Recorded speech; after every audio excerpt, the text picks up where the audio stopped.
Fix my wrongs for right, to restore the right connection. I'm a superwoman. My powers have no limit, cause I move by the way of woman. In and I trust. Yeah, and I trust. Out of this world.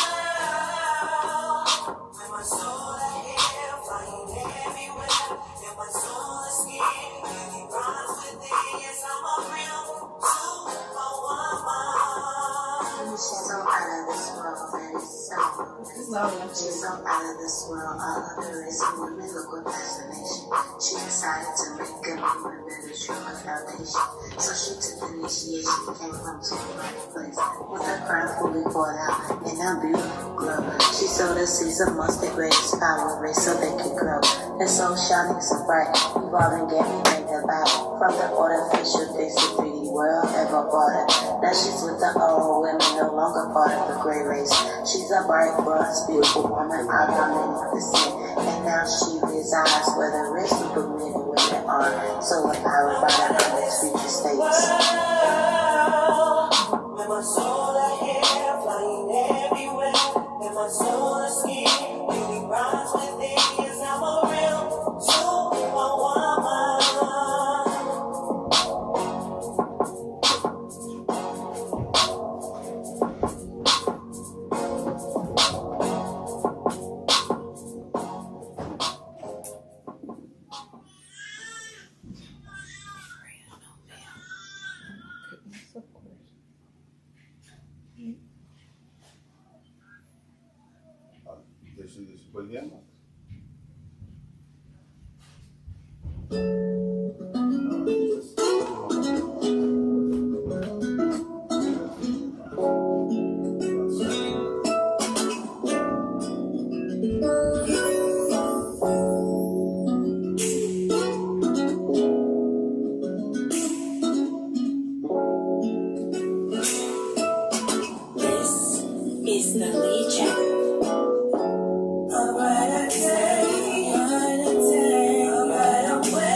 is High and Mighty Talks, me, the intellectual Nuben Menkares.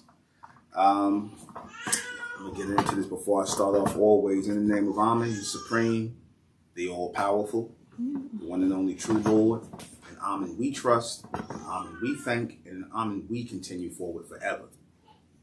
So I'm going to touch on a few things that have transpired, certain things that have transpired. And, you know, I want you all to bear with me. I'm quite charged up about a lot of things that have been taking place. And definitely going to speak on all of this tonight and cover everything.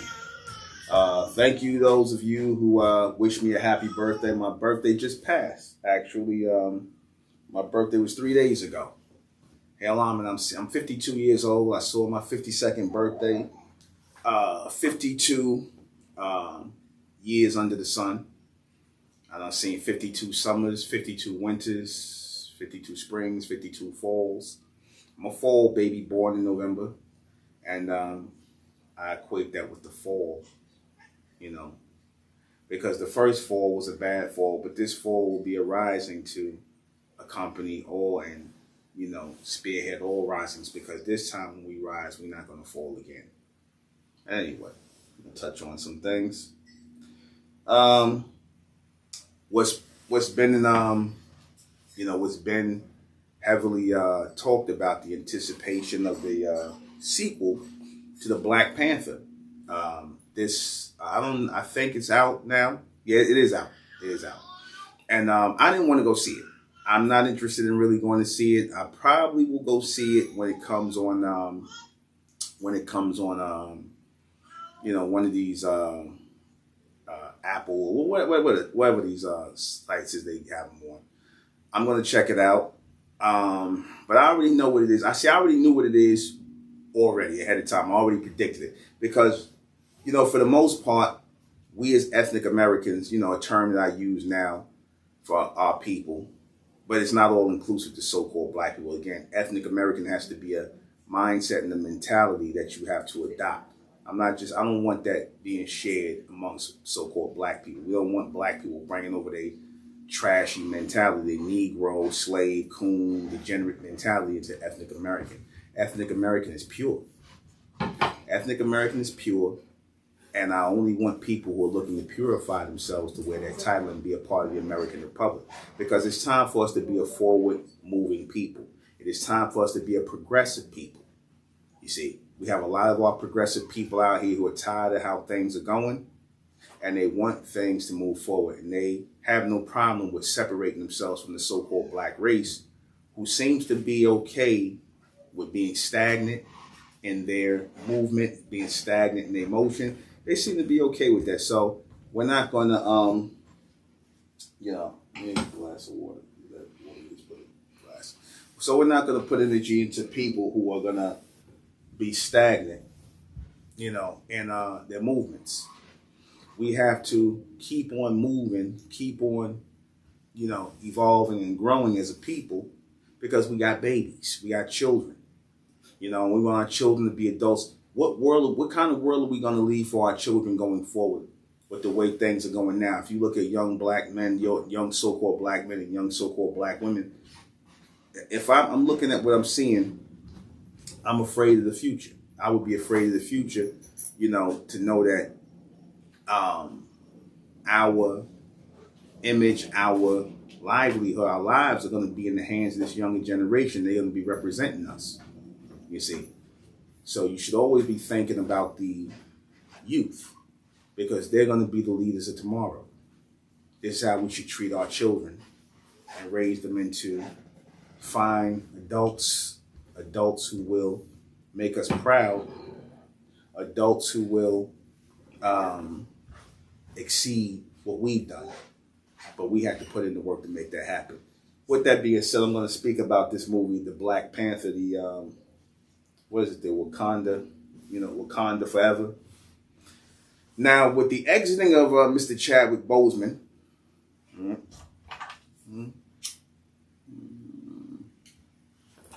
meaning his death, supposedly. You never know with these people. But with his untimely passing, which was strange in itself, you know, the Black Panther franchise and everything was up in the air.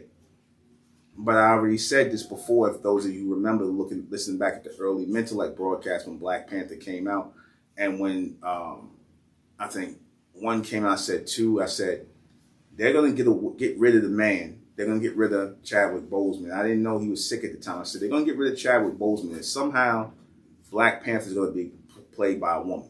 And I was right. I was spot on. It was this sister, this girl Letitia Wright. She ended up playing Black Panther, and I said they're gonna eventually make her into a bed wench, where she's going to be with the white Marvel characters, right? And you're not going to really see any so-called black men in heroic roles. I think the one black man, from what I heard, so-called black men in the movie, he didn't get no real screen time until like toward the end, from what I'm hearing about it. Because like I said, I'm not interested in seeing the movie because I know it's one big agenda. It's basically going to be women, it's another woman king. The women are in the front. The beast is exalting the women. They're exalting the women. They are, emasculating the men. And they're pushing other races of men up to be with the so-called black woman. And that's what you're seeing. That's what you're going to see in the Woman King. They had here it is. These supposed to be talking about these so-called African warriors in Dahomey, which that was a total farce. Those people were a bunch of sellouts, and they were selling people into slavery and things like that. But they had an interracial scene with one of the African women and some Caucasian, European, I guess, British, whatever, the colonizer was. They had to throw in a little black on white interracial thing, which brings me to another point. But let me, about this bill that was just passed protecting LGBT and interracial marriages, which I'm going to get into that after I deal with this. Now, they added a Latino character. They added a Latino character into the mix of the Black Panther theme in this Wakanda Forever, which it made me scratch my head and ask, why are they adding a Latino character into the Black Panther franchise? They don't do that with Thor. They don't add other races of people with these Caucasian Marvel characters. They don't do that with Thor. They don't do that with Iron Man. They don't do that with nobody else. They just added this person in. And I was like, well, what are they trying to do? They're trying to push a Latino superhero? And it seems like they're going to do that. They're looking like they're going to piggyback off of the Black Panther character to bring in some sort of Latino character. If I'm not mistaken, I heard it's supposed to be Namor. I think it's supposed to be Submariner. I don't know, but the point is, they're trying to promote this person as a descendant or to have some sort of connection with the Mayans. Okay, they're trying to make this Latino character who they added into the Black Panther Wakanda Forever movie. They're trying to link him with the historical Mayans. The Mayans who built all of those edifices and had all of those, all that civilization, built that whole civilization up in South America and Central America, made their way into North America. Not just them, you had a whole bunch of the pre-Columbian people, right, who built up all these civilizations, pyramids, everything, all in the South and Central America, Yucatan and whatnot. They tried to attach this white Latino, because I'm going to call them these white Latinos, the ones with the straight hair, like the Caucasians, the ones who the Caucasians, okay, I'm not talking about you bronze Latinos. I'm talking about the white Latinos or the Indian-looking Latinos who identify as white here in America. They're trying to link him with the Mayans. They're trying to link him with the Mayans and the Yucatan. Because, for the longest time, you done had the Latinos and the Mexicans try to link themselves with the Mesoamericans. They try to link themselves with the Olmecs, the Aztec, the Inca, the Mayan. But there's a problem with that. They're not Latinos. The Olmecs, the Aztec, the Inca, and the Mayan are not Latinos. The Olmecs, Aztec, Inca, and the Mayan and Mesoamericans are bronze, copper-colored people, so-called black people. That's who the Mayans are. They're black people, so-called black people, ethnic American, bronze, copper-colored people. Here's an image over my head. I always have this image in the I always have this image in my background. That's an actual image. That is an actual image of the wall paintings on the Mayans over my head. I got plenty of pictures. You go right on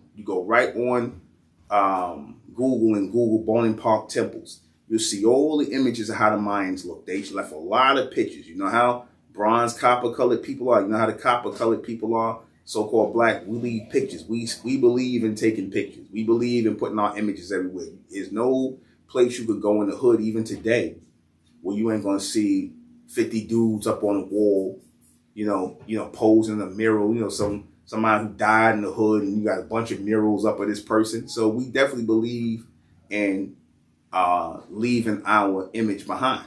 And that's what the Mayans did. See, that never changes. See, a people who are mentally in alignment, you know, have certain characteristics and personas, things that are, you know, that are connected to their personality, that travels, man. And they was doing that in the day. Like I said, they had pictures all over the place. So when these Mexican archaeologists and Caucasian archaeologists was excavating a lot of these lands and these ancient ruins and these civilizations that still was up after thousands of years, pyramids, cities, everything, mound cities all over. I mean, really, really,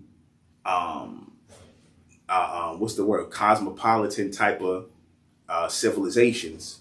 What's the word? It's very advanced civilization from the building and the living. You could tell from the building and the living, these were advanced people. You know, even the so-called white man gave it up. But then when they saw how these people looked, because they always thought it was going to be the Mongoloid Asians, they thought it was going to be the Latino looking ones and whatnot. Come to find out, these are all so-called black people. These are all so-called black people, of which we are their descendants today. Like I said before, and I say it again, we are not descendants of Africans. We are descendants of the Mesoamericans, the ancient Americans here in this country. We are the only real Americans here. We are the only real ethnic Americans who are native to this land, who are indigenous to this land. The copper-colored races, 1828 Merriam-Webster Dictionary, that's who we are. The real Americans. The word American, I'm going to keep saying it again. I'll be a broken record. I don't give a damn. The word American comes from the Mayan language. The word American comes from the Mayan language. It means strong wind. So it didn't come from Amerigo Vespucci, which is a lie. The word American was attached to our people. That is our word. That word is more connected to us to the word African, which comes from the Greeks. American comes from the Mayans, which is our people. So in this picture, you have this new Latino character trying to claim that he's connected somehow to the Mayans and the Yucatan. So now what they're doing is, the beast is allowing these Latino characters to take hold of our real culture and hand us some fake African Wakanda history, some fake African Wakanda so-called civilizations. That's not even real. And I told you before that Wakanda and the Black Panther, the real origin of a panther, or that the panther is native to America, not native to Africa. So when you see the jaguar, the panther, which a panther is nothing but a leopard that has just dark all over. Instead of having spots, it's just dark all over. That's all a panther is. The panther is native. The Black Panther is native to America. So when they were actually talking about Wakanda and all that, they were actually talking about America, not Africa. Stan Lee was talking about America, because there's no way you could tell me he didn't know that the panther was native to America. You see, they know that history. And now that you're starting to see our people wake up from the whole African nonsense, from the whole African lie that we came over here on slave ships, that we're not native to this country, America, to this continent of America. Now that that's coming out, now that all this proof is coming out to debunk that, you got the white man. They want to stop that from coming out. They still want to promote us as African. They still want to promote us as black. They still want to promote us as Negro. Why? Because they know that the true people who can call themselves American are a powerful people. They know we come from a powerful lineage. They know we come from a powerful bloodline. They know we come from the first civilization built on the earth. And civilization started right here in America. Don't let nobody lie to you and tell you about some Middle East and all this other. Civilization started here in America for our people. Our people who were not climbing up in trees and chasing monkeys and all this stuff. Our people who were building civilizations, pyramids and cities. Our people built that, not the Latinos. The Latinos and their people, whatever, like I said, those people came later. Those people are a part of the crossing of the Bering Straits. The people who came over here into the Americas. The people who came over here into the Americas, crossing the Bering Straits from Mongolia into America, where they found our people. There's plenty of evidence that our people even got pictures of that, where we're taking the early Mongolians, because a lot of you Latinos are really Mongolians. Remember I said Fat Joe and all them guys got slanted eyes. A lot of those people are Mongolians. Okay, they got Mongolian heritage. They Asian. They crossed the Bering Straits. These Mexicans, all these people with the straight hair, they are part of that Asian culture. East Indian Asian culture. All right, and they came over here into America where they found our people and they started adopting our customs. Some of our people mixed in with them. All right.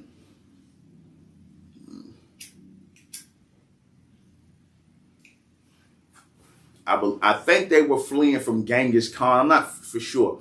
They were fleeing. A lot of those people came over here because they were fleeing. All right. I'm not sure if they were fleeing from Genghis Khan. I forget who it is they were fleeing from. Somebody let me know in the chat who they were fleeing from when they came over here from Mongolia. Yeah, Asians who are now calling themselves Latinos, who are now calling themselves Eskimos, who are now calling themselves Native Americans. Those are Asians. They're not native to America. These people came from someplace else. You can't come from someplace else and call yourself native to a land.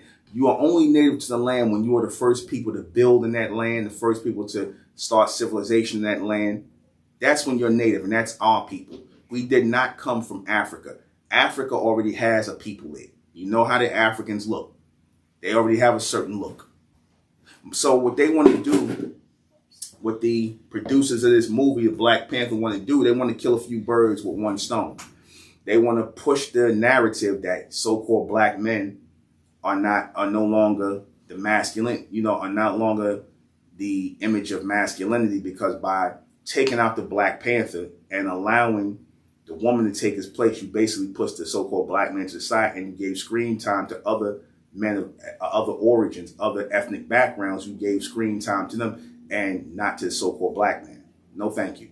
I don't want to see that. And nobody should support Black Panther at all. Nobody should support Wakanda forever. Nobody. I don't care if Ryan Coogler directed it. I don't care if the so-called black people are connected to it. It's a load of BS, and it's just another way for them to program us. Because the beats they use,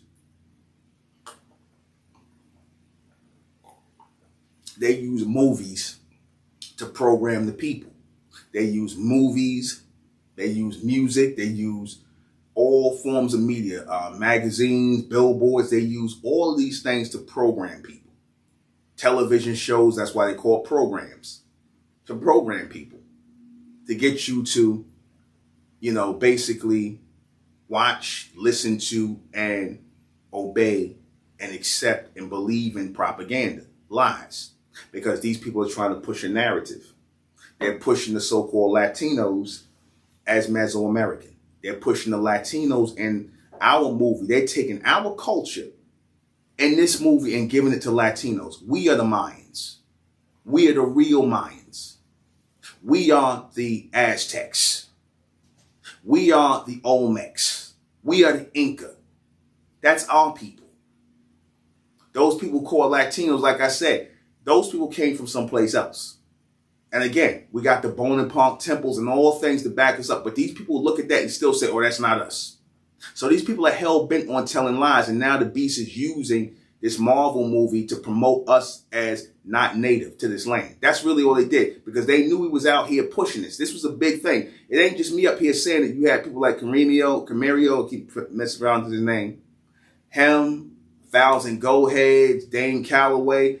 All these people are promoting that we're really natives to this land, to our Mesoamerican ancestry, which we never knew about, because I told you a lot of these so-called black Boule Coon Sambos who pushing Pan-Africanism, who pushing the Dashikus, who want to talk about Egypt and everything else, yet they're not going to talk about our real contribution here in this land, even though, like I said, we've been all over the world. We influenced everybody. We built everywhere. We civilized everybody. Fine. But what we need to know is our history here in America, because we in America right now. Thank you for telling me about Egypt. Yeah, we were the ancient Egyptians. Yeah, we were the ancient Nubians. Yeah, we were the Sumerians. Yeah, we were all of those people. The Israelites, everything. The Arabs, we were all of those people. But what they don't want us saying is that we are the real ancient Americans, that we are the Mesoamericans. They don't like us to say that we the original Israelites, and they damn sure don't like us to say we the original Americans, which is pretty much the same thing. You see, they want you to buy into the whole African slave ship thing. I was in one of the restoration places the other day where we do a conference at, and I'm seeing all of a sudden they're showing you this display of West African women, right? And I'm like, why are they pushing West Africa? Because you know that's what they teach, that we came from West Africa. They could never link us back to that, but they always teaching this lie that we come from West Africa, which is a lie. They want America. They want their face to be the face of America. They do not want our face to be the face of America. And when I say they want their face to be the face of America, it could be the Latino face. It could be the Caucasian face. It could be the Mongoloid Indian face. Anything but us. You see, that's hatred and that's jealousy to steal our Mesoamerican heritage, because I could back up every word I say. Every word I say, all the images don't lie. The writings don't lie. Books are backing this up. Images are backing this up. They come with one movie like the damn Black Panther full of lies and try to pass off our Mesoamerican ancestry, our Mayan ancestry off to a bunch of Latinos. And I have a huge problem with that. I have a huge problem with that. My wife telling me my shirts be right sometimes. My shirts right. By the way, I got this from this place called Bed-Stuy Fly. It's owned, I think it's owned by the rapper Fabulous. I usually don't wear nobody else's clothes on here, but I like their sweatshirt. I see the brothers trying to do something, so I support them. Bought me one of their little hoodies. It's nice material. So I decided to wear it on camera today. But do you understand what I'm saying to you? They're trying to kill 3 birds with 1 stone, which is the movie Black Panther. They're trying to push the so-called black woman with other races of men. They're trying to push the so-called black woman in the forefront to replace the so-called black man. And they're trying to push us out of our Mesoamerican heritage by promoting the Latinos as Mayans. The Latinos are not Mayans. They're not connected to Mayan culture. The Latinos are not Mayans. They're not Olmecs. They're not Aztec. They're not none of that. We are the Olmecs. We are the Aztec. We are the Incas. We are the Mayan people. We are the natives of America. That's why I moved away from the whole African American and black thing and moved into the whole ethnic American thing, which I'm going to go into next. I have a comment that someone made. Yeah. It says, I believe all of us are mixed up. We are mixed with the indigenous people here. The Moors that were kicked out of Spain by Ferdinand, and Isabella, and the slaves brought here from Africa. There was no slaves brought here from Africa. That's a lie. Because, again, and whatever slaves they brought here, if those who made it here, slavery, they stopped bringing slaves into North America in 1808. The white man stopped bringing slaves into America in 1808. Reason why they did that is because I told you it didn't make any sense financially to do that. It didn't make any sense to bring slaves into America. Because, again, you have to think about the time it takes to get them here. You have to think about the time it is to, once they get here, half of them going to be dead or have diseases or sick. They can't work. They don't know the language. You got to learn, teach them English. Show me how that's profitable. Show me how that's profitable, how a system like that could continue. Why would you bring people in who don't know the language, who have a totally different culture? Half of them going to be sick with diseases when they come here. Then you're going to travel the Atlantic Ocean, which is the roughest ocean to travel, from Africa into America. Why would you do that when you could just take the people that's here and force them to work, which is what they really did? Y'all got to get this whole African slave nonsense out of your head. I know y'all want to believe that because the white man programmed you to believe that we came over here from Africa on slave ships. But why? How come the Africans not claiming you then? Why the West Africans and none of those people in Africa claiming you then if you're supposed to be linked to Africa? Coming over here, they said we came over here, 3 or 4 centuries ago from Africa? You do know that's not a long time. That's like maybe 5, 6 generations, right? Why are they not claiming you? Why are they not saying, yes, this is our people, we send our people over? Why are they not doing that?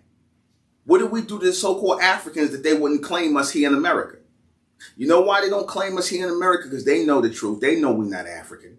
They know we're really native to this land. And all the white man did was come over here and just basically take our people and forced our people at gunpoint into slavery to work for them. Because we were already working the land in this country. Y'all gotta see, I know that's hard for y'all because a lot of y'all are emotionally attached to the whole African slave thing. Now, as far as the thing with the so-called blacks coming over from England, yeah, that happened. And a lot of those people that came over from England, right, who was in the UK, who came over from England with the Caucasians, they came over here. They knew English because they was amongst the English. And they came and they taught the ethnic American people, the ones who were here. Now, that was the mix more than anything. A lot of our people who came over from Europe and then our people who was here, we mixed in with those people too. Now, you could say that. But our bloodline, our foundation is still here in the Americas. Okay? Our bloodline, our foundation is still here in the Americas. You see, we don't have any African blood. We don't. Because if that's the case, then the white man got African blood. Everybody got African blood according to the so-called white man. So what does that mean? We don't have native or ethnic African blood. We're not ethnically connected to Africa. We're ethnically connected to America. Any other questions? One of my wives is going to take the question up, trying to focus on that. That goes right into number 2, why I dropped the black, Negro, and African American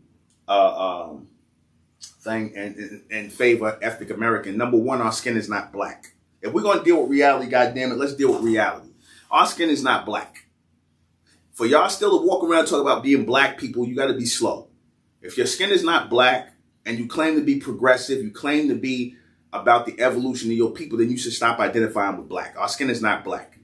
Our skin is bronze or copper colored, as it was in the 1828 Merriam-Webster Dictionary of the original Americans here. Now, in the 1828 Dictionary of the original American people, the natives of this land, the aboriginal people of this land, that's clearly talking about our people.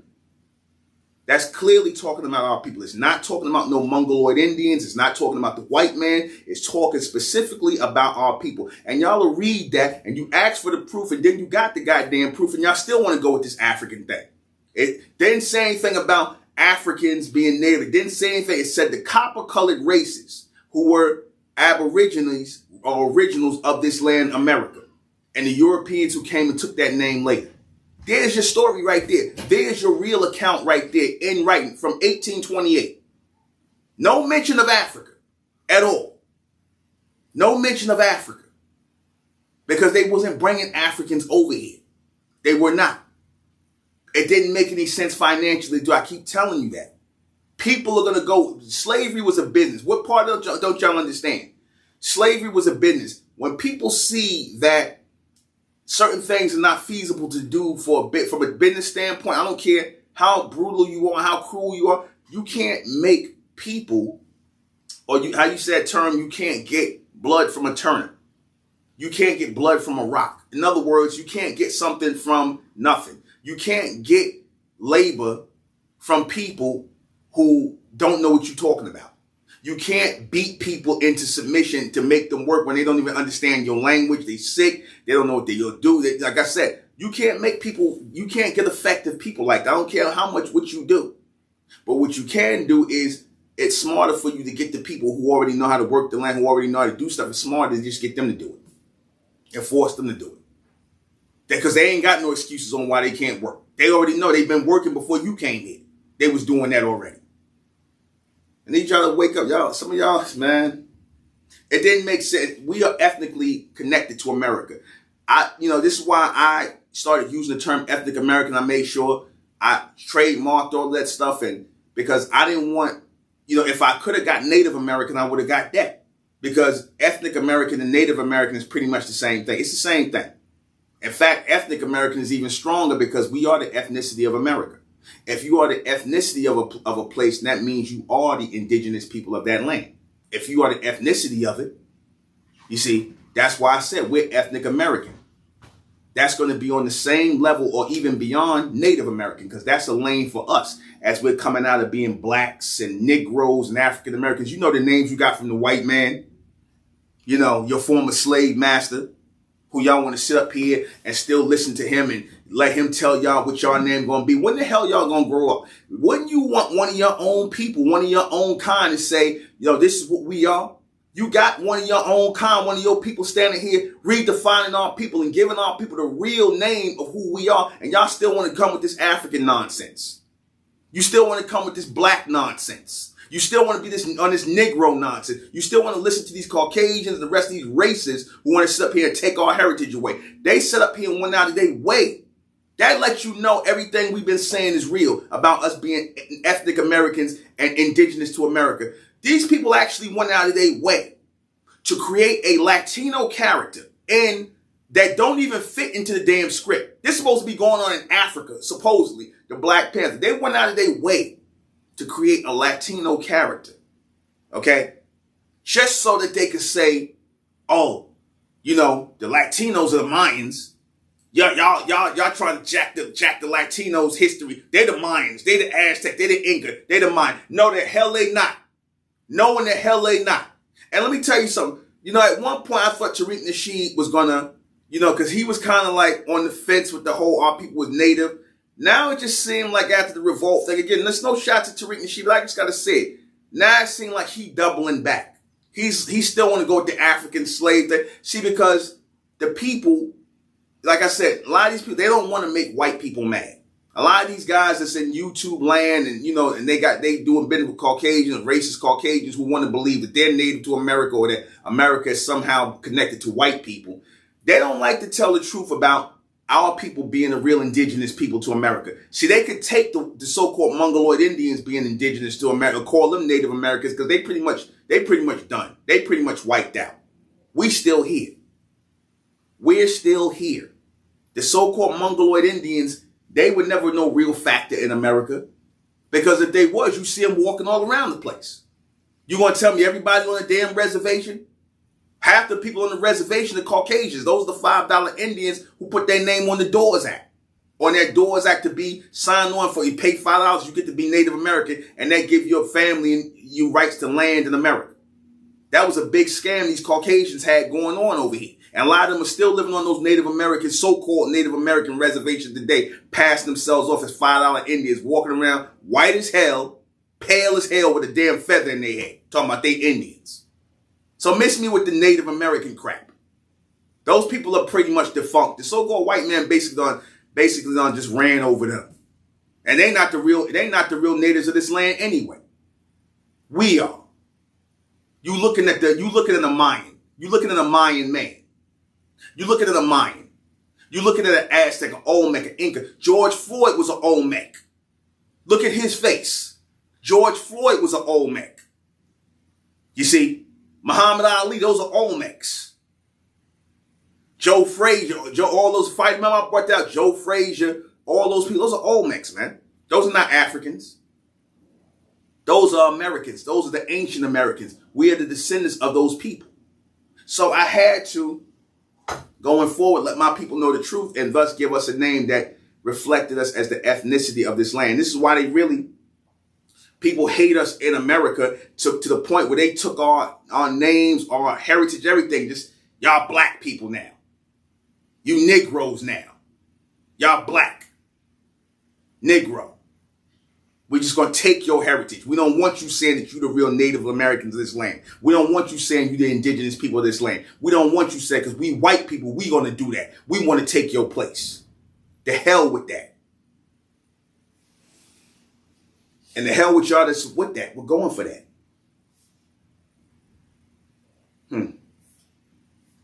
The real reason why the real history behind the N-word, the word nigger. Now, I did this on my broadcast, and again, it was brought out beautifully and covered by Sister Enra Vanzetta. She does the Ethnic American channel, which is linked to us, linked to me. So go out and subscribe to the Ethnic American channel, which is linked to us, the American Republic, and the ethnic American community. So go out and subscribe. One of our sisters, Sister Enra Vanzetta, She does documentaries on there, and she brings the proof, the facts, everything, and she does an excellent job of that. She's on her third video, very informative. She's right up there. She's really finding her wings in this and really catching on. So go and support that sister, support our Ethnic American channel and whatnot. On there, she pointed out the origin of the word nigger, right? Which comes from the word niggardly. Look up the word. It's an English word, niggardly. Niggardly means stingy, tight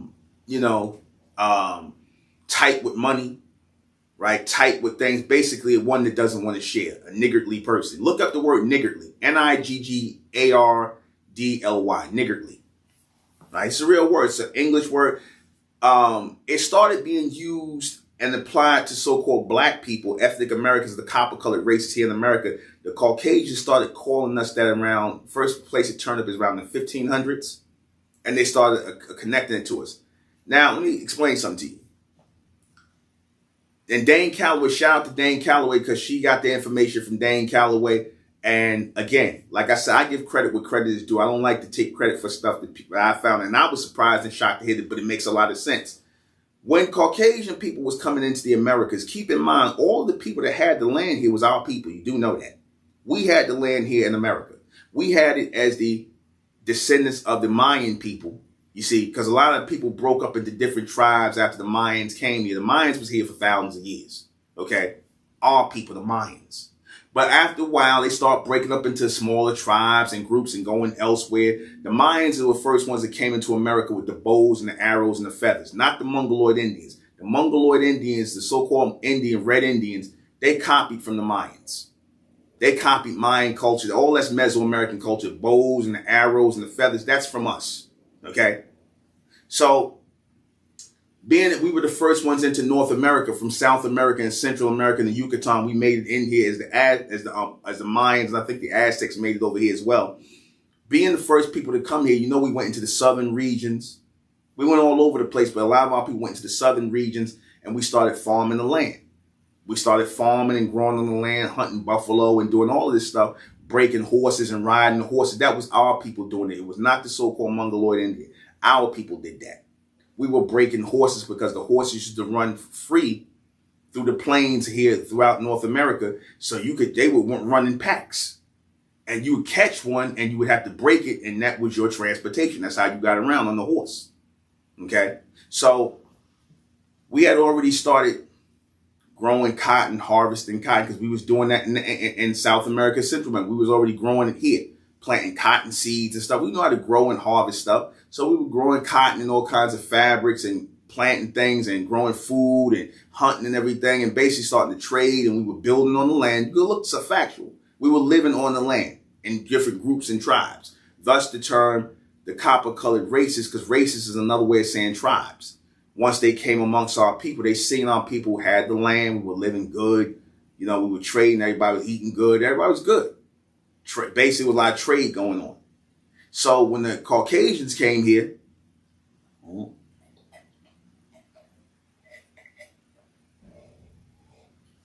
finish my coffee. When the Caucasians came here from Europe, keep in mind, they came over here, they was poor, they was broke, they didn't have no money.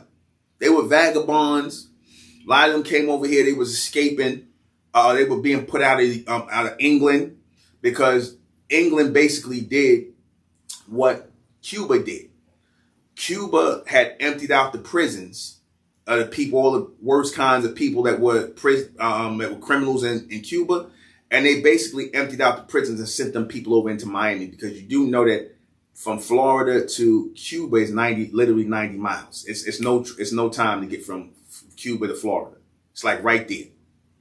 All right. So Castro basically sent all those people into Florida. That's why you had a lot of crime in the 80s and stuff like that. You had a lot of crime going on, because those people, he basically sent those people from he said, I'm going to flush the toilets of Cuba into the Americas. So he sent a lot of these criminals who ended up being the drug dealers over there in Miami in the 80s and 70s and the 80s. He sent them over here.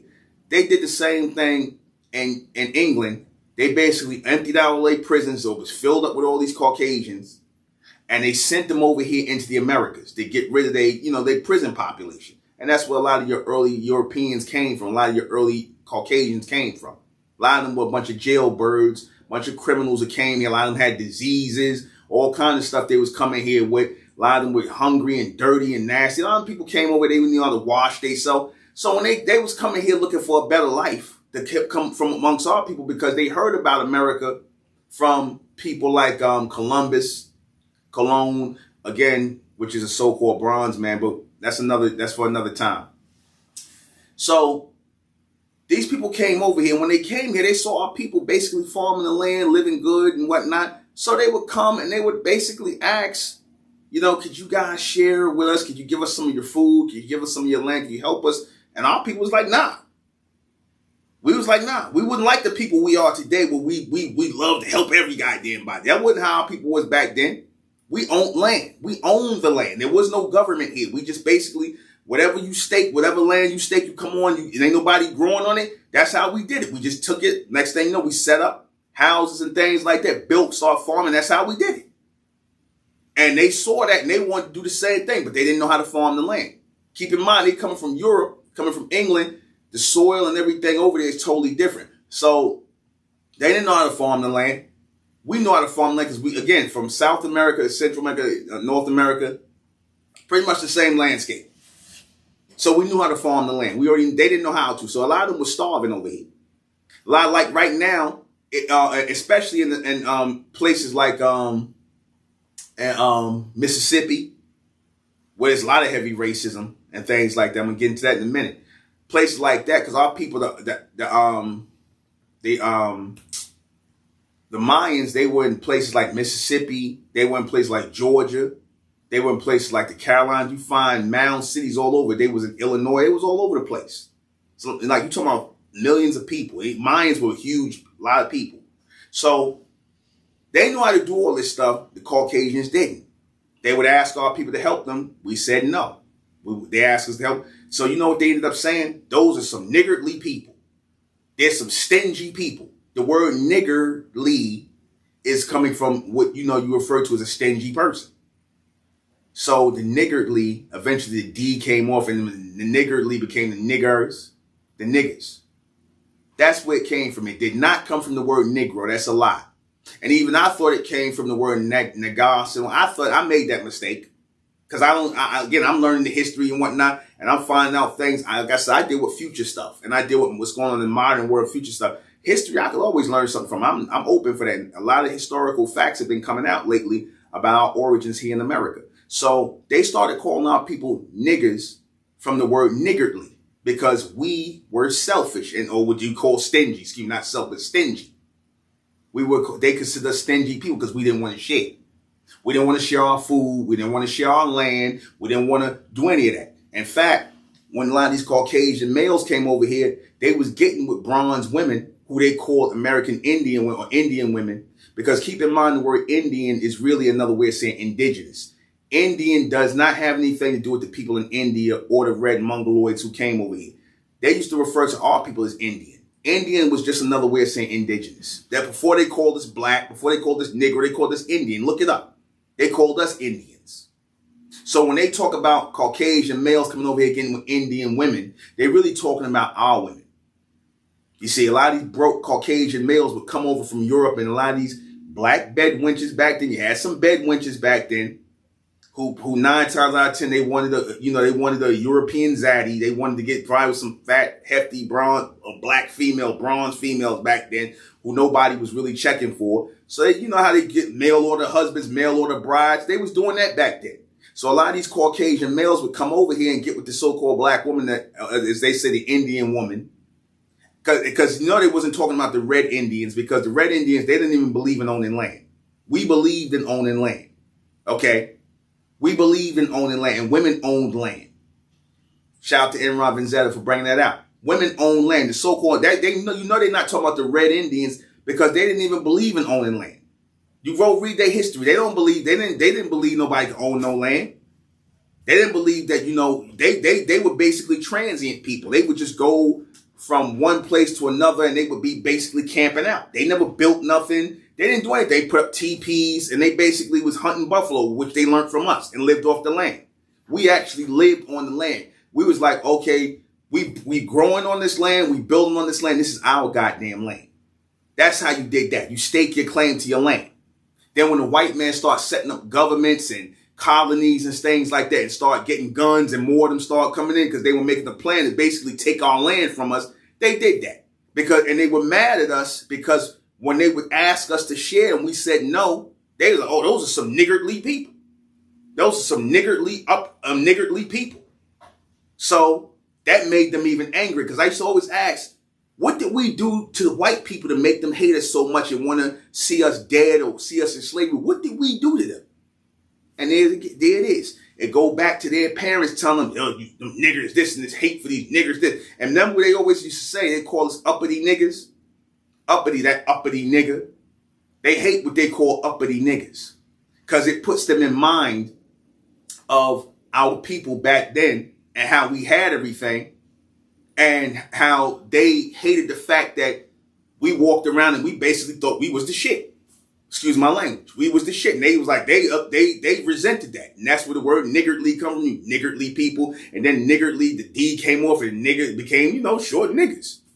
Makes all the sense in the world. Because you cannot show me how you get nigger from Negro.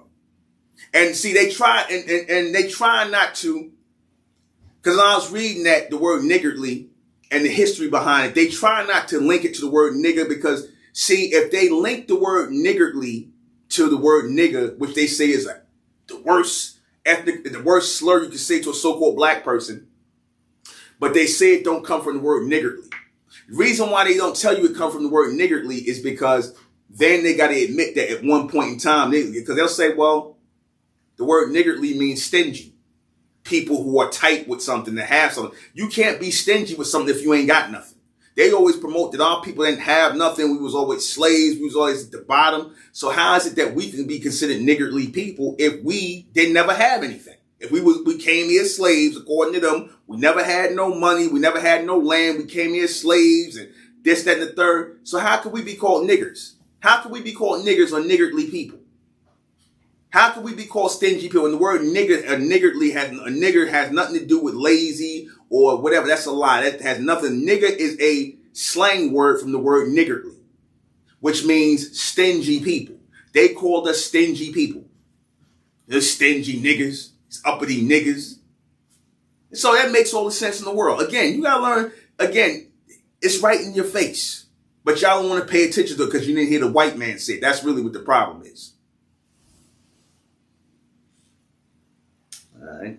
I wanted to cover that again. And you know what? It makes a lot of sense if you think about it, because who were the first Republicans when the Republican and the Democratic parties were being set up? Who were some of the first Republicans? What political party did so-called black people align themselves with when they were able to vote and stuff like that? Who was the first party they aligned themselves with? We were aligned ourselves with what? The Republicans. Why? Because the Republicans are known to be very tight with money, conservative, basically niggardly people. So wouldn't it make sense? That doesn't make sense that that's really how the mentality of our people, the real mentality is we're very tight with money. We're very conservative with money. Don't say we love nice things, but we don't just spend frivolously. You see the mentality that they push you as so-called black people spending frivolously is basically something they came up with. The Caucasians came up with, back about 40, 50 years ago. But even then, our people still was conservative. We really are conservative people. You see, they had to push us from that Republican mindset, and all the Caucasian racists were Democrats. You see, all the progressive, all the racist ones was Democrats. Our people were Republicans. They switched around because they want the Caucasians to be the face of republicanism, and they wanted us to be the face of democracy or Democrats. And what comes with democracy? Homosexuality, abortion, a gay marriage. All the degenerate things come with being a Democrat. Because look at the word Democrat. To demo something, to take apart something, to destroy, demo. Right? Republic is to repopulate something, to grow something, to build something, to foster or nurture something, to grow something. Demo is to destroy something. And then they turn around and link us with Democrats. And the people that run the Democratic Party are really Republicans any damn way. They just overseers of the Democratic Party. And they want you so-called black people to be in the Democratic Party.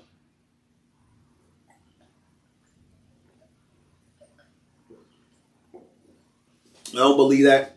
All white people with money, all Caucasians with money, all Caucasians who want to be of the so-called elite class want to be linked. They call themselves Republicans. But we were Republicans.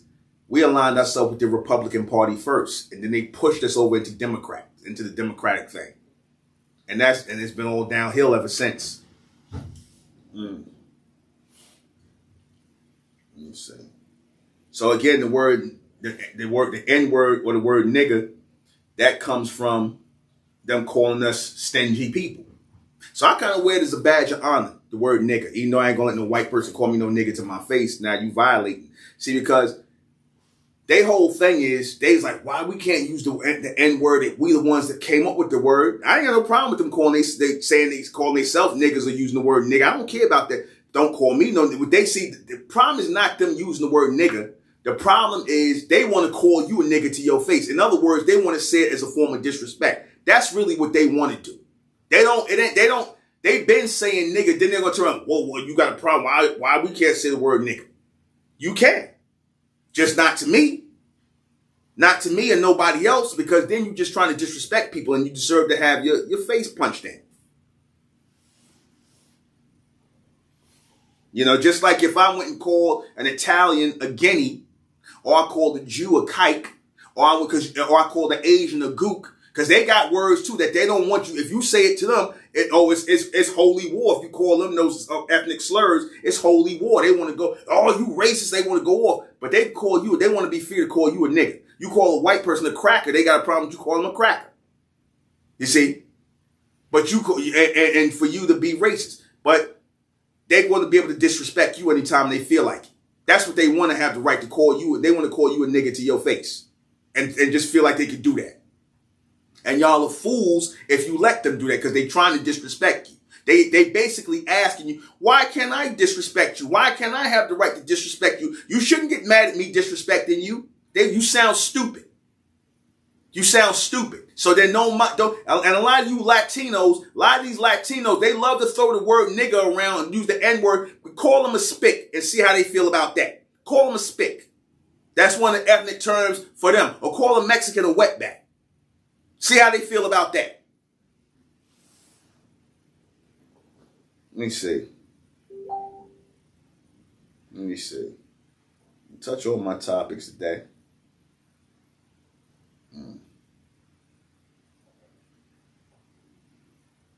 Let's see. I'll make sure I want to touch on my topics.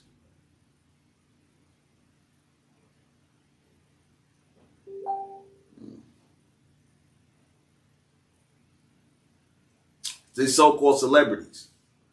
I'm going to say something about this. You know, too much was made out of this Kyrie Irving thing and this Kanye West thing as far as I'm concerned. Too much was made out of this by our people. We shouldn't be sitting up here worrying about celebrities, so-called celebrities and, you know, public figures and looking up to them to be leaders. Let me tell you something. And I'm going to say something. I'm not trying to be disrespectful to anybody, but I'm going to just go ahead and say it. Minister Farrakhan is a celebrity. Tariq Nasheed is a celebrity.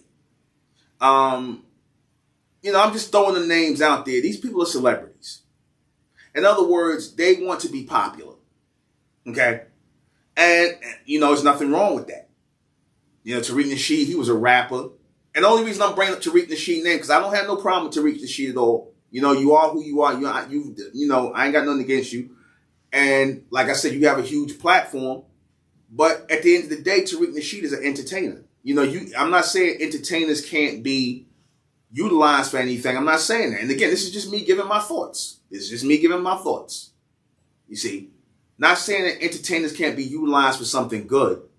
However, you shouldn't be looking to them to guide you anywhere or to really, you know, be devoted to the evolution of our people. Because keep in mind, the show must go on with these people.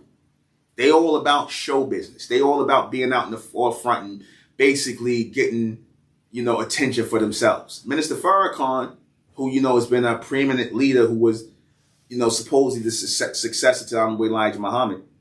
Minister Farrakhan was a violin player.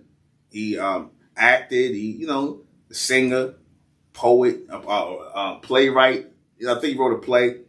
He's a entertainer that turned into a leader. And honestly, he has not been effective on the level as the Honorable Elijah Muhammad was.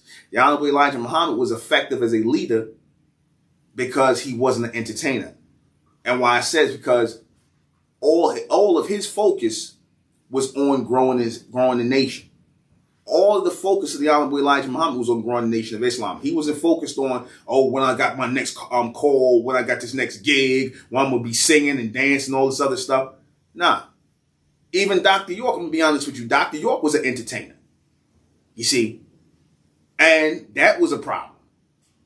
Because when people found out he was doing the Dr. York thing, there was like a lot of people got turned off. Even me for a minute. Because I'm like, how you going to be a leader to our people and you're going to be entertaining? Again, I don't take nothing from people. If they have that ability to entertain, they entertain. But you can't be a leader too, because when you step out as a leader of something, you got to be totally focused on that and the upliftment and the growing of your people. That is a 24-hour-a-day, 7-day-a-week, 365-day-a-year job. So, if you're not going to step up as a leader and you really just want to be an entertainer, then that's really what you are. You see, Elijah Muhammad, like I said, was more effective than Minister Farrakhan because Minister Farrakhan basically he focuses on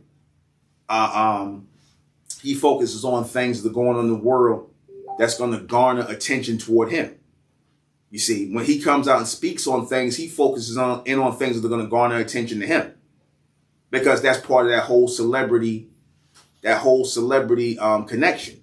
Celebrities want to be celebrated and they want to be famous. They want to be famous. They want YouTube views. They're more worried about YouTube views and celebrity status than actually focusing on growing their people, growing their nations, their community. They're more focused on that. You see, because after a while, being a leader is just nothing but another hustle for them to basically make themselves seen and celebrated. In other words, they use their platforms as a stepping stone for their own celebrity status. They're trying to boost their celebrity status, and they're just using their organizations, their movements and everything as their foundation for that. So in other words, the people are secondary, but it's about them. You see, you can't do that and be a leader. You see, because you miss a lot of things in the growing of that. You got to be devoted to and just totally be a leader. Dr. York, like I said, he was doing the singing thing and whatnot. And a lot of people was like, a lot of things were left out, things that he missed, that a leader who was focused on his movement wouldn't have missed. And again, I'm not dumping on nobody. I'm just giving my thoughts. He probably would not have been locked up in jail or doing any of this stuff if more attention was given to his community and the people around him. That's all I'm going to say on that. But that's what happens when you're entertaining, you're trying to be in the spotlight. You see, me, I'm not trying to be in the spotlight. I'm only doing these because I'm trying to get the message out. But if it wasn't for that, I wouldn't be up here doing this. I'm not interested in YouTube views and monetization. I'm not. I'm about raising my people. That's my job. I'm not an entertainer. I'm not a celebrity. And I'm just in front of the camera just to, convey a message. Let's see. The soy epidemic amongst black males and their hormonal imbalance and the growth of breast tissue. This is very serious because I'm seeing a lot of so-called black men, ethnic American men, and little boys, young boys who anywhere from starting at 8, 9 years old up into the 10 years, seeing these people, these young boys out here growing breasts. It's like an epidemic out here. I'm seeing young boys out here with breasts. And they be having hips and butts and things like that. You see them in the summertime, they wearing shirts. The little boys starting to be shaped like girls. They got breasts. The men, I'm seeing the men with breasts. Why is this happening? This, why is this breast tissue growing in the men? Soy. You're not watching what you're eating. Your men are not, you so-called black men, you have to watch this. And everything pretty much that you're eating, there's soy in it. You got to make sure that you get things that have no soy in it. None whatsoever. You have to stay away from soy. Soy is the culprit of a lot of you black men who are growing breasts, who are growing hips, who having this hormonal imbalance. You have to watch what you're eating. And a lot of you so-called black men, you're going to have to go to the doctor and get the gynecomastia surgery. Meaning you're going to have to get that fat sucked out of your chest. Because y'all, some of you guys starting to look like y'all, some of you guys will be slim even. It's not even a fat thing. Some of you will have flab, but then some of you guys I've seen with lean and slim, and you still got breasts. You still growing breasts. You niggas need A cups and B cups. What the hell's going on? Soy. Stay the hell out of the Chinese food restaurants. Stop eating McDonald's. Stop eating regular food, period. You got to read these damn ingredients of what you eating. Stay away from that bread and all that other stuff, certain butters and oil. Stay away from that. That's soy. And it's, like I said, it's an epidemic now. It's an epidemic now. I'm seeing a lot of young men out here and grown men in the summertime when they walk around in shirts and they got titties. They got titties. These niggas gonna have to call Victoria's Secret in a minute. I'm being funny with it, but it's not funny. It's not a joke. You know? And you got enough products where they'll tell you right now, because see, the so-called white men, they know that soy does that to you. Why you think they telling you in a lot of these ingredients now, this don't have soy in it. This don't have soy. They letting you know because they could then turn around and say, well, see, you didn't have to eat the soy because we told you there was soy in it.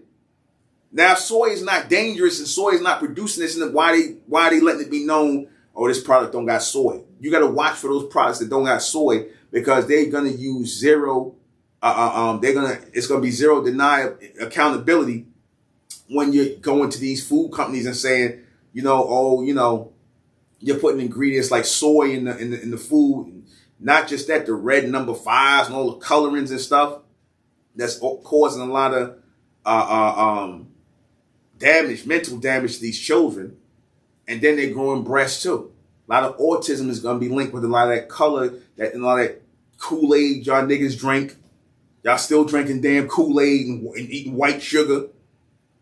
You still sitting around here eating damn Skittles, which is full of damn soy and red number 5 and all kind of coloring. Then you wonder why these kids running around bugged out. Y'all still drinking damn quarter waters. Y'all those quarter waters, those juices in the summer where it's all nothing but damn dye and sugar. Quarter waters. We used to drink them when I was a kid. We used to drink them when I was a child. We used to drink those. 25-cent juices. So you have to be mindful of this intake of soy and whatnot. And it's really having a real, heavy influence on our hormonal and creating a hormonal imbalance in so-called black men. You see, you got so many white boys, they got man breasts too, but for some reason, strange, they process all that stuff like soy, and they process it better. The Asians and the Caucasian, they process soy a lot better than our people do. The guy who came with the use of the soybean, George Washington Carver, you listen to him. If you ever listen to him talk, he sounds like a woman. I would just leave it. They say they castrated him and whatnot. I remember, what's his face? Dick Gregory talked about them castrating him. Well, they probably did. But he sounded like a woman. And then he pushing soy. And they even used Dick Gregory to push soy to y'all and to the people in them Bohemian shakes. You see, you don't think they knew that what soy do to people, that it caused a hormonal imbalance? Of course they did. That's why they put it in everything.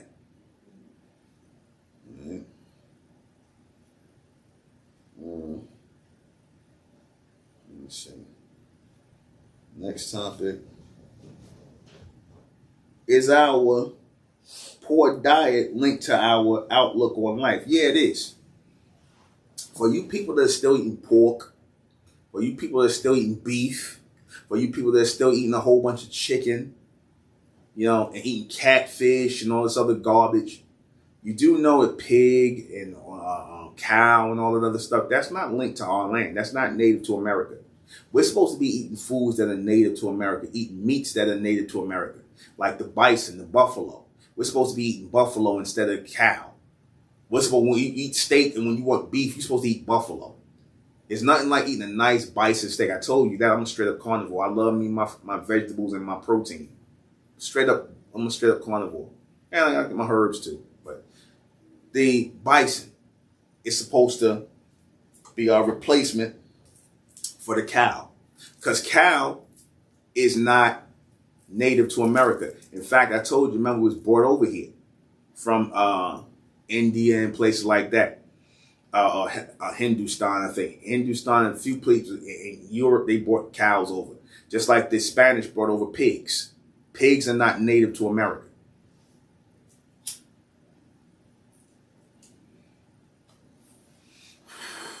Pigs are not native to America, but they make pork the foundational staple diet of our people. They make pork or pig the foundational diet of our people. We didn't eat pig simply because it was, number one, it was not even here in America. We didn't really start eating pig until slavery, till we was forced to eat pork. We didn't have nothing else. We didn't eat pig. It wasn't native. We didn't see nothing like that. We didn't eat pig. We ate the buffalo. We ate fish. We ate wild turkeys because that was native. We didn't eat no chickens. Chickens are from China. We ate the food that was native here. And when we was eating those foods, the men were more strapping. The men were strong. The women were strong. You see, they could work really. That's why they wanted to enslave all our people, because we were strong people. And we worked long, and we were eating that which was native to this land. We were eating the native diet. You're supposed to eat what's native. The avocado was native, certain thing. We was eating that which was native to this land. You can't eat these foreign foods. These foreign foods are for these foreigners. That's why the Italians, the Spanish and all them, they love some swine, because pig is, they raise pigs. They love pork. That ain't for us to eat. And when y'all so-called black people eating, y'all niggas walking around all slow. You're all slow. Your face, you start looking contorted. Your faces start looking like pig faces. You're all slow. You be walking around mallow. You're eating a bunch of cow meat, eating a bunch of steak, cow meat, and whatnot. You walking around, your stomach all full and big, right? You're walking around slow. You're walking around. You're just real stagnant in your thinking. A lot of times you're depressed. That's your diet, man. That's your diet. That's from you eating stuff that's not native to this land. We're native to this land, and we should be eating things that's native to this land. That's why I love my turkey. I love my bison. I love my fish, my salmon. All this stuff is caught there. I love all of the stuff that's native to this land. Hell, our people, if we got hungry enough, we eat a damn horse. We'd eat a horse. Ain't nothing wrong with eating horse meat. If you're hungry enough, ain't nothing wrong with that. We eat deer. Deer is native. We can eat deer. You see, venison, we can eat that. You see, all that other stuff we're not supposed to eat. So we had our own dietary law. We didn't eat no catfish and all that. We ain't to say we was eating whiting and bass. Oh, we ate that stuff. Snapper, salmon, we ate that. That stuff is native here. We're not supposed to be eating none of that, no food from other countries. We're not supposed to eat that. That's why, like I said, when these people come here into the country, they setting up Japanese restaurants, Chinese restaurants, Vietnamese restaurants. You gotta be real careful with eating that food, man. You gotta be real careful. I was open to try that type of food. My wives wanted to take me to, Japanese restaurant. I'm like, they probably cooking a bunch of soy and eat a lot of pork. No, thank you. No, thank you. I'm good. Stick to the American diet, because we are the only real Americans. All right?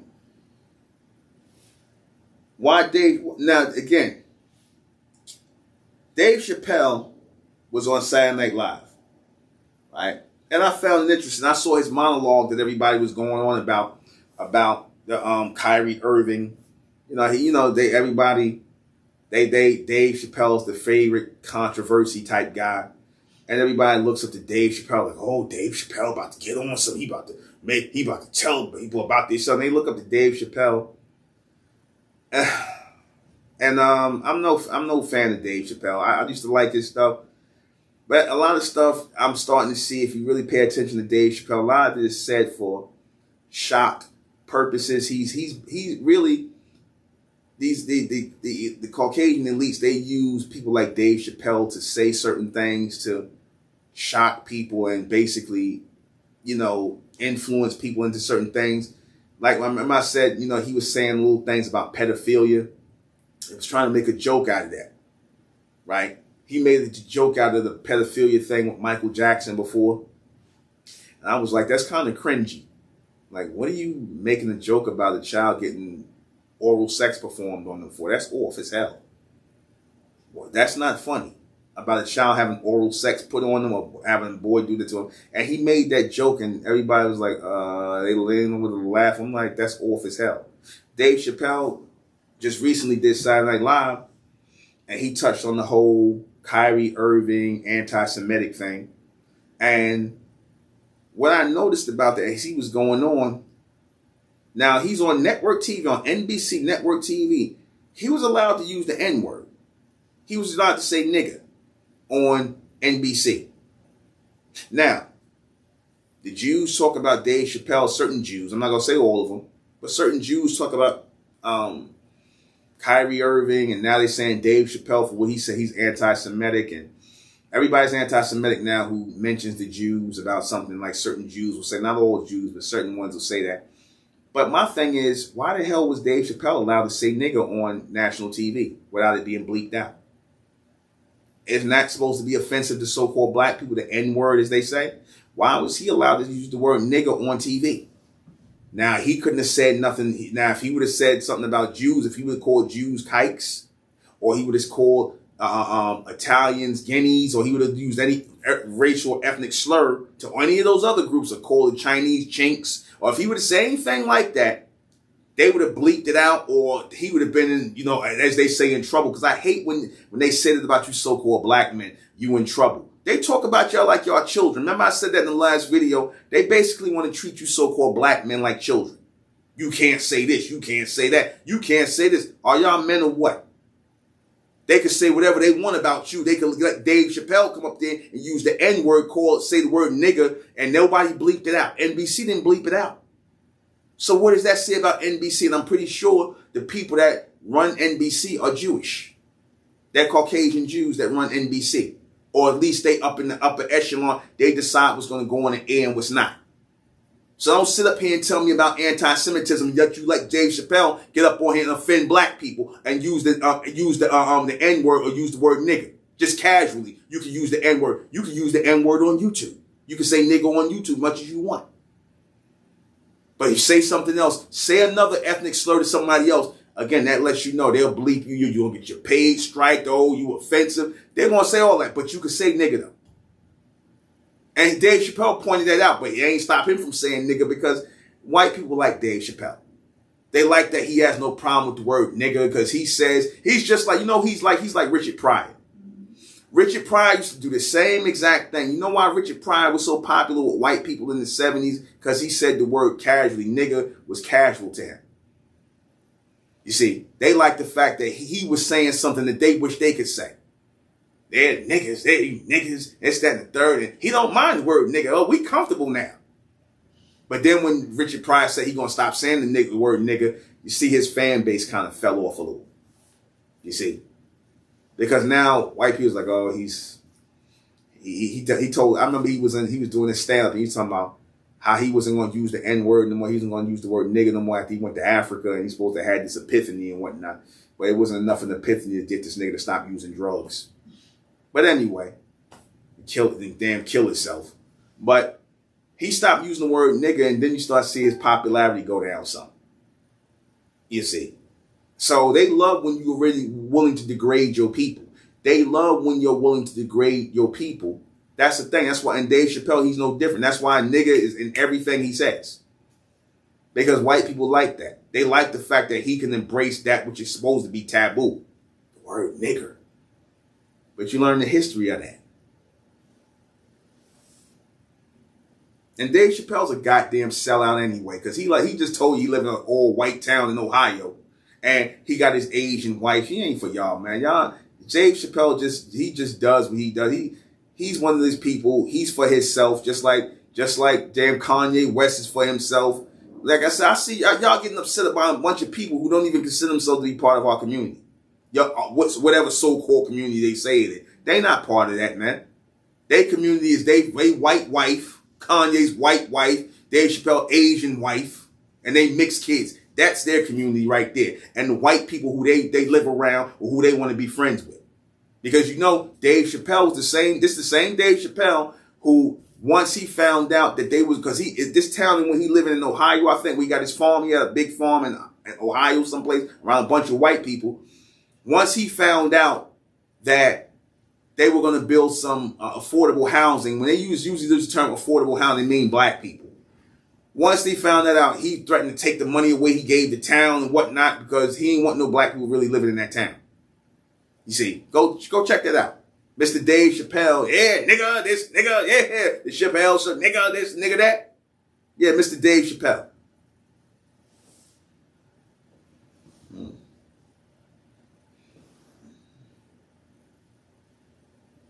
Let's see. Why ethnic Americans should stop giving energy to politics.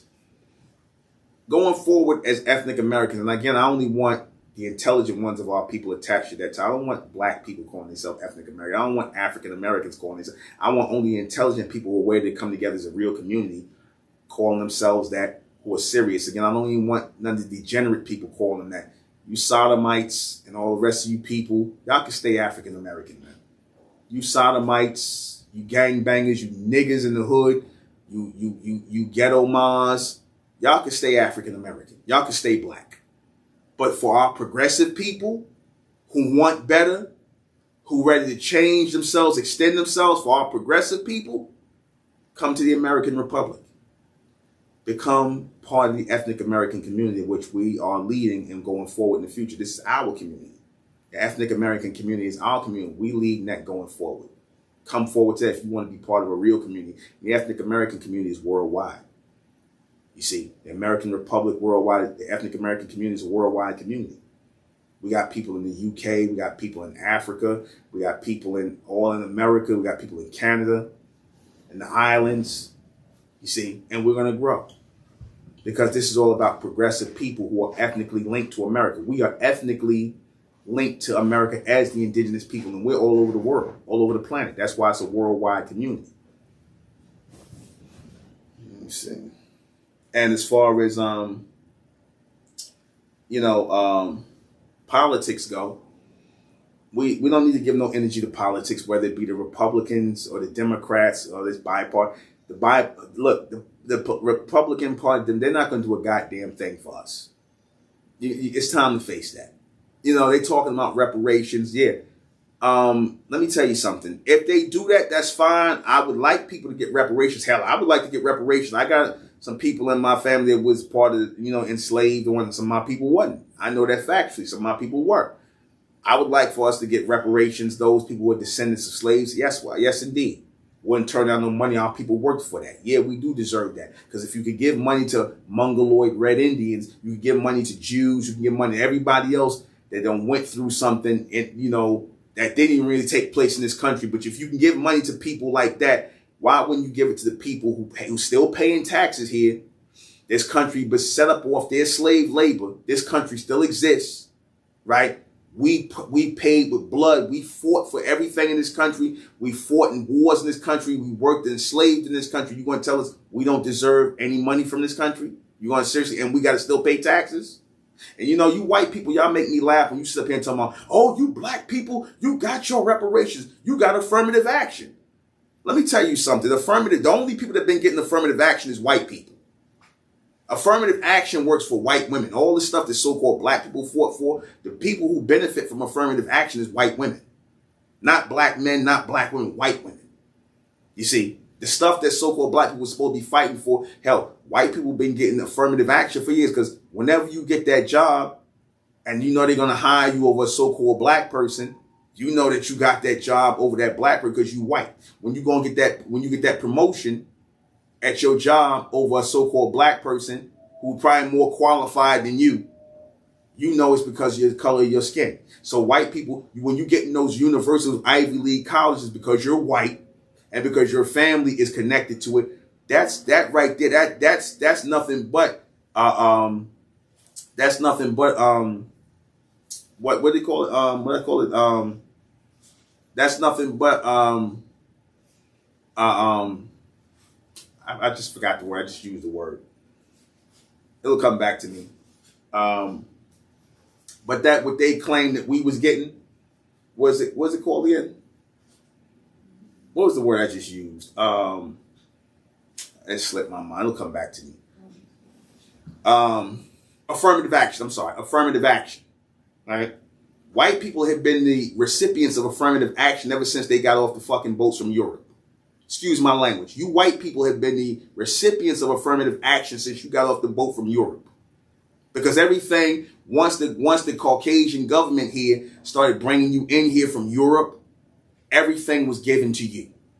You had jobs waiting for you. You had, and after World War II, you had housing waiting for you.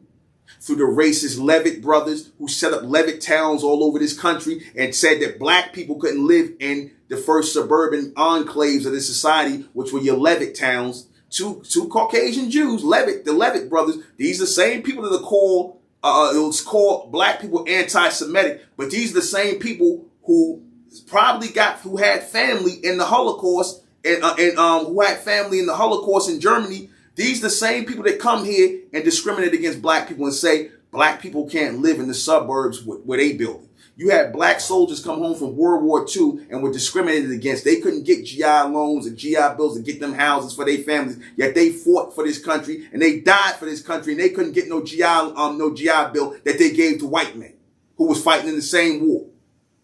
Yet you had to come home and get called a nigger. You had to come home and get hung out of trees. You had to go to Europe and fight and then be called monkeys by the white boys you fighting next to.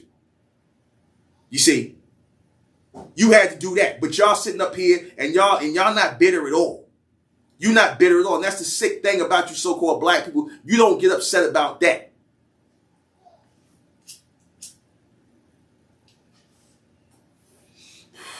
The very same Levitt brothers, Caucasian Jews, who sit up here and they'll call black people anti-Semites, but these are the same people who said that black people in their Levitt townhouses they built, which they probably got a government stipend from. They probably got a government stipend, which probably was some of our tax dollars that went into it to build these suburban enclaves, but they're going to tell you black people can't live. They put it right in the writing. Negroes can't live in these neighborhoods. But yet we just got finished fighting for this country. We got finished fighting and fighting to free their people in Israel, in Germany. Fighting to free Jews in Germany from the Holocaust. We got finished fighting to do that. And then these same Jews turn around and discriminate against us. Your Levitt brothers. Look that up. The same people that sit up here that put out images of black people, the stereotypical Negroes, the so-called thing that continuously racist against our people who call themselves Jews, like your Howard Sterns and your Sarah Silvermans, who put on blackface to disrespect you, but they'll turn around and call somebody an anti-Semite. But it's okay for them to practice racism, right? Right.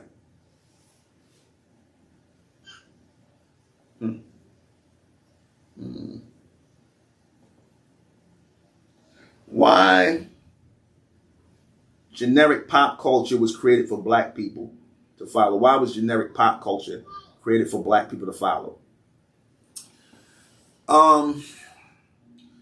You got to keep in mind when you hear terms like hip hop community and, all the stuff that you adopt in this society, like YOLO, you only live once, basically the things that are introduced into American pop culture for you so-called black people to follow. The things that are introduced into American pop culture for you to follow is basically to replace any real culture that you'll have. You see, they don't want our people to have a real culture. Your Caucasian, elites and your white supremacists, they don't want our people, the so-called white supremacists, they don't want our people to have a real culture. So what they will do is introduce stereotypical images of our people into the mainstream to influence our people to start acting like the stereotype. You see, they introduce all these fictitious things of our people into the mainstream of America, so that we can start acting like the stereotypical people, like how they did in Hollywood, with our people, right? The Sambo Coon of Hollywood and the watermelon eating, the chicken eating, like that movie Birth of a Nation, that piece of shit. That piece of shit, the birth, not the Birth of a Nation with Nat Turner, but the piece of shit movie Birth of a Nation that was written by the racist D.W. Griffith, right? Where they had black men, really white actors in blackface running around raping white women. Really. You know, that lie. And they was playing that bullshit at the White House that black people built. They played that bullshit movie, Birth of a Nation, of black men running around raping white women, when it was the other way around. It was white men raping black women. You see, they played that movie at the White House and made it seem like black men are the problem, this, that, and the third. So I go all the way back to there. Just our presence in America is a problem to Caucasians and everybody else. See, and the reason why our presence in America is a problem is because we're the real Americans here. And they don't like that the real Americans are still here. They don't like that the descendants of the Mesoamericans, the ethnic Americans of today, falsely being called black people, the real copper-colored races of America, that we're still here today. See, they couldn't just easily genocide our people. As hard as they tried through Planned Parenthood and Margaret Sanger and her mission, when she is proven, she done wrote a letter saying how her plan, along with a bunch of other eugenicists, was to exterminate black babies, black children.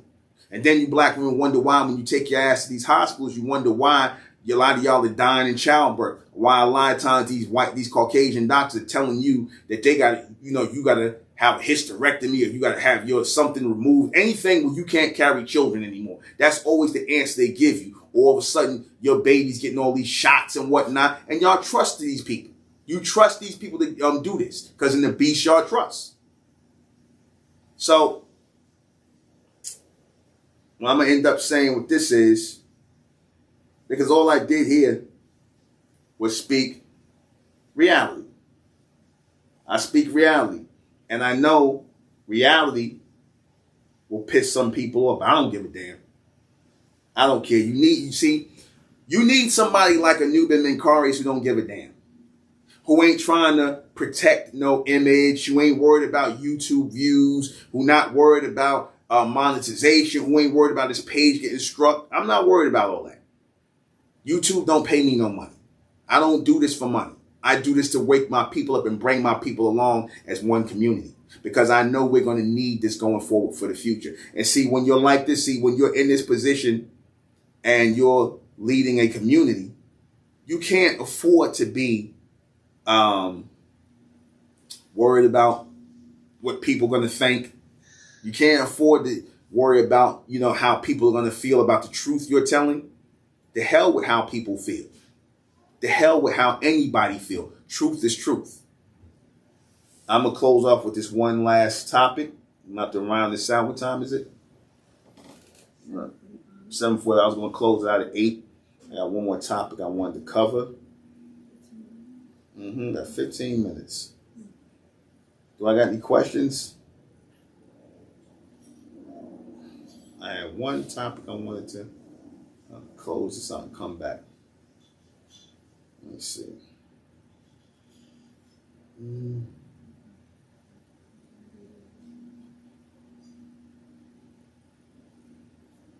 One second. Like I said, subscribe to Mentellect Patreon. Please subscribe to Mentellect Patreon. Because a lot of this stuff, and I'm only saying that because a lot of this stuff on Mentellect Patreon is the raw and uncut stuff, because it's stuff on there I want to say I can't say. It's a lot of bonus stuff I put on there, a lot of new videos I'm going to upload onto Mentellect Patreon. The raw and uncut stuff I can't say. So subscribe to that, you know, where you can hear, because I got to have some sort of, you know, filter when it comes to this, which I don't really like, but you know, it is what it is. I'm getting a streaming service any goddamn way. The hell with it. But anyway, why should we stop looking? I did the so-called celebrity thing. I thought it was one more. Hold on. I think I touched everything. Did I? Okay.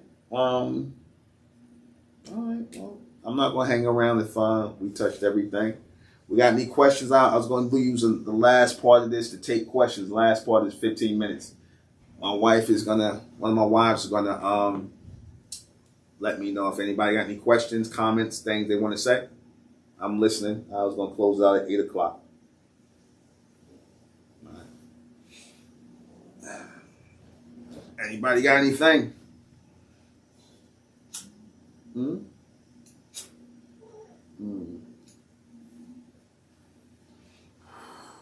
Anybody? You say anything? No? You know me, I don't, you know, I come and say what I got to say and then I close out. I don't wear out my welcome. So we're going to close out. If there's no questions, no comments, any concerns, anybody, I'm taking questions. Nothing? Okay. As the Israelites say, I hope you've been thoroughly edified by this. And we're going to close out in the name of Amen, by the power of Amen. And Amen we trust, and Amen we thank, and in Amen we continue forward forever. I'm about to get ready soon at 10 o'clock for Mentellect Radio. Check us out, Mentellect Radio Blog Talk tonight. Going to be touching on a very serious topic, as I always do. And check out American Republic Radio, which will be on Sunday nights. Again, subscribe to High and Mighty Talk. Subscribe to this channel. Share the link and whatnot, because you know I got a huge shadow ban on my channel, because YouTube, they like to promote the people who they want to promote. So a lot of times when you see these people, like somebody just brought that up about Joe Rogan. You know, they push Joe Rogan's show on YouTube. Joe Rogan's show is pushed on YouTube, and you know, certain shows that YouTube don't want to show or display, they're not going to display, so they'll shadow ban a lot of your content, because there's no way I got 22,000, and I even had a bigger platform one time that they took away from me because they claim my words are hate speech. They claim my words are hate speech, what else? Hate speech, offensive and whatnot. And I haven't said anything hateful, because I don't come from a mindset of hate. I'm not a hateful person. I am, however, a judgmental one, and I do judge. I judge realistically and righteously, because as a man, that is your right to judge. As a woman, it is your right to judge and to hear reality. You see, a lot of these people on YouTube, if they want to keep their channel, they can't be truthful. You know what they push on YouTube? They push black males acting like clowns. They push black males making these corny little skits, and basically they push black males who being entertainers. They basically push people who entertainers. All right, they're not pushing people that's saying real stuff. They're not pushing real things and whatnot, because they don't really want our people to evolve mentally or to grow on that thing. So it's fine if they want to keep my numbers in the low hundreds, or maybe if I'm barely lucky if I crack 1,000 views now. That's the shadow ban, man. You know, it's not because of what I'm saying, because I don't have people in my comment section saying, brother, you know what you saying, brother, more people, it's a shame only 1,000 people seeing this. It's a shame only. So why don't y'all help out and spread it? Spread it. Spread this to TikTok. Spread it to all over the place, all over you. Share on your Facebook, share and all these social. I'm 52 years. I don't know about all these social media sites. Share it. Share this message of the ethnic American. Share this ethnic American message. This message I'm conveying to my people, to wake my people up and bring us together collectively to go forward. Again, this is not about tearing down nobody. This is about just giving the real truth, the real, raw and uncut truth, as it really is, not sugar-coated. Because like I said, certain people with our ethnic American heritage, a lot of people starting to back away from it now. A lot of people still starting to rotate back into the whole, you know, they trying to push us back into the whole black African thing. Nah. Can't do that. Now we know who we are as the ethnic Americans, as the real indigenous people of this land. It's time for us to go forward. The hell with what anybody else going to think or what they don't like. And that's it. So, see you at 10 o'clock, Mental Radio. Good night.